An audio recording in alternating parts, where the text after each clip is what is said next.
في ظل ما الكورة بتتطور في العالم كله، انت عندك الكورة في منتخب مصر بتنحدر، بتنزل تحت الأرض.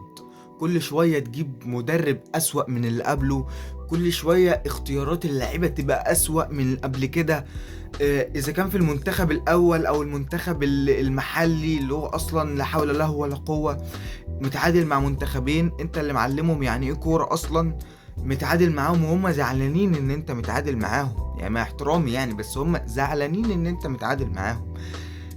ليه احنا بناخد بالاسامي ما بناخدش باللعيب الحلو؟ يعني احنا ليه خدنا بن عمرو السولية هنلعبه، النني هنلعبه؟ طب ما انت عمرو السولية والنني نزلوا لك اول ماتش اللي هو بتاع الكويت ما عملوش اي حاجة. النني وعمرو السولية ما عملوش اي حاجة. وانت شفت اول ما قفشه، انت اول ما نزلت قفشه فرق. فليه بقى ن... نعيد نفس السيناريو تاني؟ يعني ليه نعيد نفس السيناريو تاني ونستنى اخر 10 دقايق نضغط فيهم يلا يا رجاله؟ ليه؟ وليه مقعدين كريم، ليه مقعدين كريم العراقي ومنزلين اكرم توفيق؟ اكرم توفيق مش باك يمين صرف، اكرم توفيق نص ملعب اصلا. ليه بنعمل في نفسنا كده؟ ليه يحيى زكريا؟ ليه؟ وليه رجب نبيل والونش قاعد معاك بره؟ كل دي يعني تساؤلات.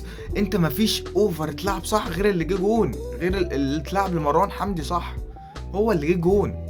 ليه انت بتعمل كده يعني؟ برضو في المنتخب الاول اللي هو فيه 2 محترفين وربع ده، برضو نفس الكلام، مدرب سيء جدا واختيارات اسوأ. ليه كده؟ حطيتنا في موقف وحش قوي.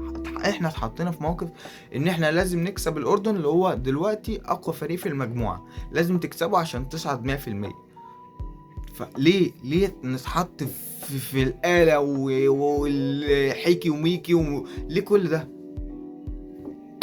مش عارف اقول ايه الصراحة يعني.